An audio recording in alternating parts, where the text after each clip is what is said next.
Hey guys, I'm back with another market update video, so let's get started with Sword and Shields. Yesterday I mentioned that Sword and Shield had its first recovery in a while. I guess that there was some yellow over here for some of the earlier Sword and Shield boxes, but for the later sets we saw like some pretty significant price increases. Some boxes were bought in for the first time in a while, and so it was just nice because we saw a lot of stagnation. Since then, the boxes have kind of just stayed the same. There was some minor price decreases, but pretty much everything stayed the same. Like Fusion Strike went down like $5. Astral Radiance went down like a few dollars. But yeah, there weren't any major changes for Sword and Shield. Stock levels too, for the most part. If I just look at, I think the only thing I have pulled up here was like Fusion Strike. But yeah, it just it dropped just a little bit.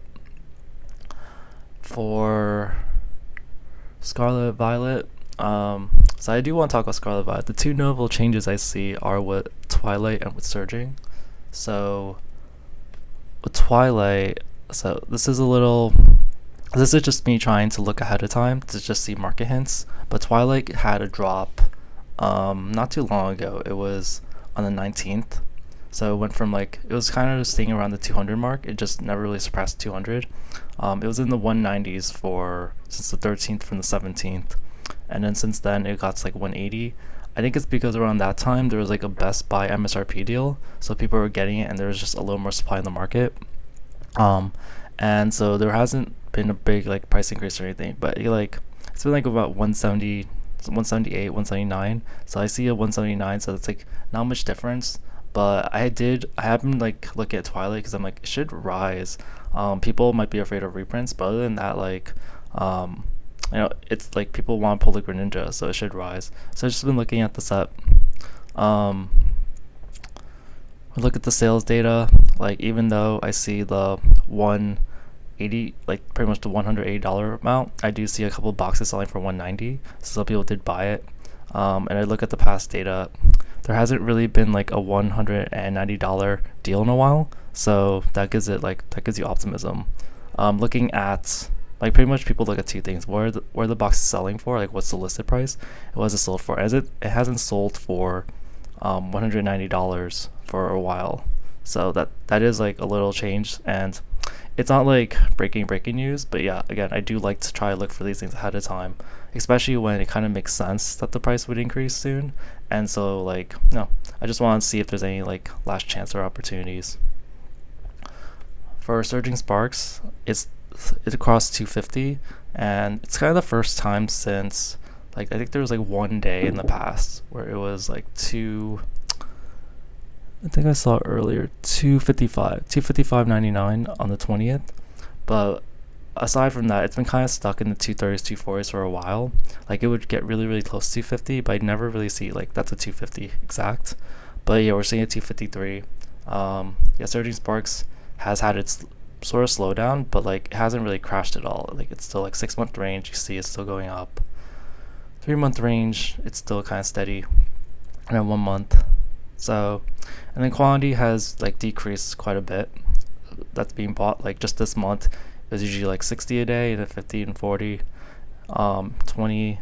We're getting to the 20s and 30s now. So Surging Sparks is still so popular that and there isn't enough other stuff to rip that it's still a high enough stock pack. If you have a stream, it makes sense that you have some Surging Sparks at least at some point. So that's gonna keep demand. But some of this could be ripper shippers, some of these could be buyers. But yeah, the price is really high. And so yeah, it kind of turns people off from buying it. We look at the data. Yeah, I see one person 253, that's 254, 252, 254. So I do see some 250 still. Some don't even bought two for 270. I just want to get a sense of how frequently 250 plus deals are. There's a 254. It's people are buying it for these higher prices every now and then. It's just it doesn't necessarily always show on the listed price, but they're more frequent, and that's a good sign, because sometimes you see that all the prices are less than the listed price. But drilling down to the data, yeah, back here there were none selling for 250 or more. I guess there's that one, but it's very rare. And so data's not perfect, but yeah, I don't see as many like higher than 250. I think I see more of a frequency in the later data. So no, it kind of makes sense with the price increase and stuff. Paldea, we saw that there's more being bought, and that's because Safari Zone. I wonder if it's still up. Yeah, it just had a bunch of boxes for sale for 191, and that just that was $10 less than the price before. And people have a lot of optimism for Paldea because they think it's the best. Well, it's kind of undeniably the best booster box set out of the first four, and those are the ones that are least likely to get reprints. So yeah, there's been a little surge in demand, just because people were buying out the low supply. And the Scari Base had a little spike over here yesterday. The price didn't really increase, but yeah, I've been keeping track of Scari Base because like it should increase at some point because we don't think it's gonna get a reprint or anything. And so even though like it's not the best set in the world, it's still probably one of the best base sets. So I guess like if the singles go up, then that'll affect it. But yeah, we're seeing like a demand increase from yesterday, so I'm gonna see if it's gonna keep going. Crown Zenith, they're like I've just been seeing a lot of Sea and Sky available at Sam's Club. Not personally, but like as far as like people getting success, I've seen online orders, I've seen in-store stock, and so yeah, the price has gone down. So honestly, if you want to get a Crown Zenith, this is like a buying opportunity because like I don't know how much more they'll do this.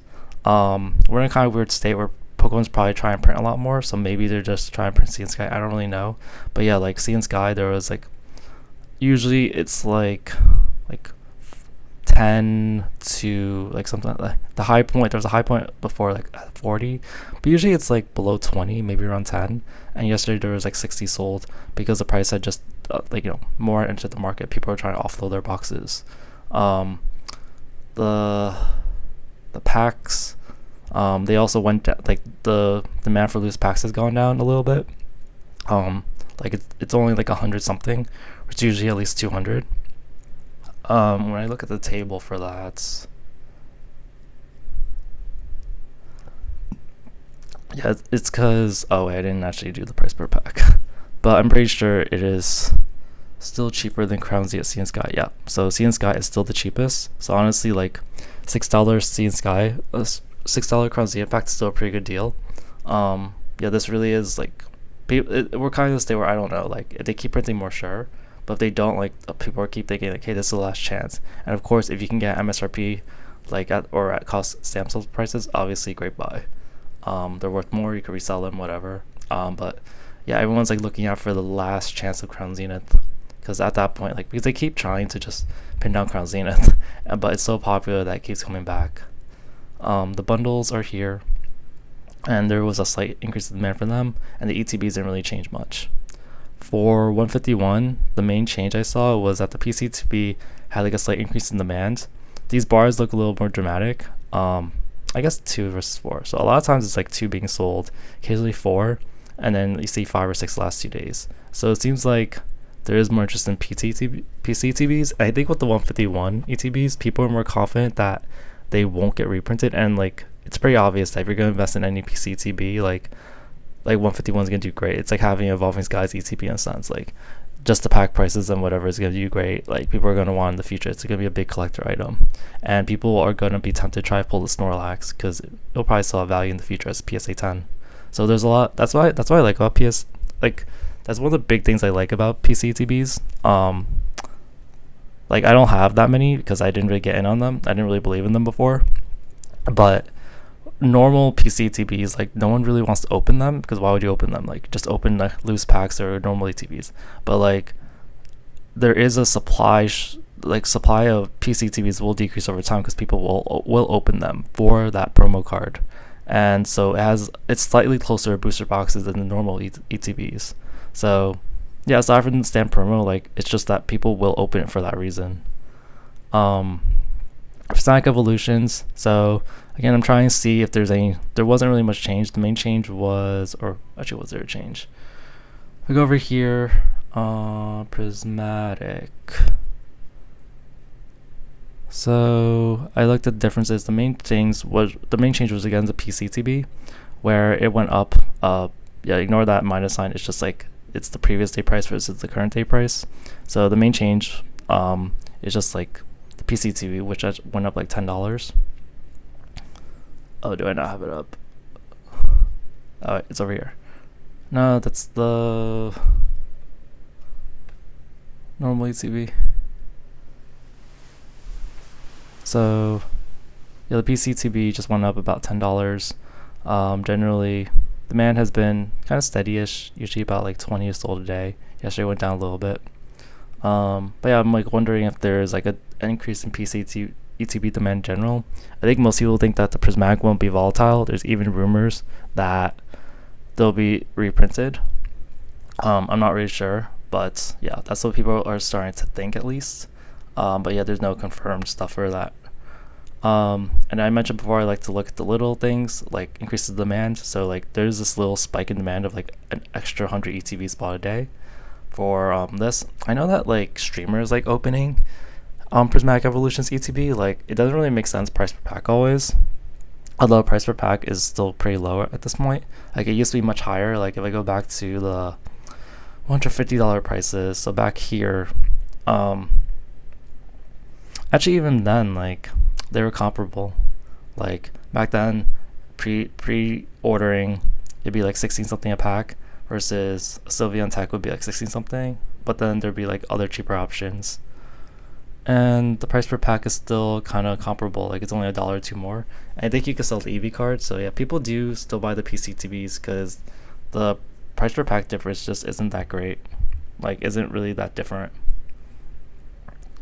Journey Together. Oh wait, in the packs, there's also little signs of increased pack buying. But yeah, other than that, the other ones didn't quite follow the data, the increasing. So I'm not really sure.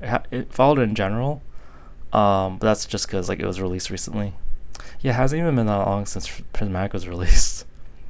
Journey Together. These are just kind of outliers, but I did notice these two sales were a lot cheaper than normal. So usually booster bundles are around $60, and this was around $45.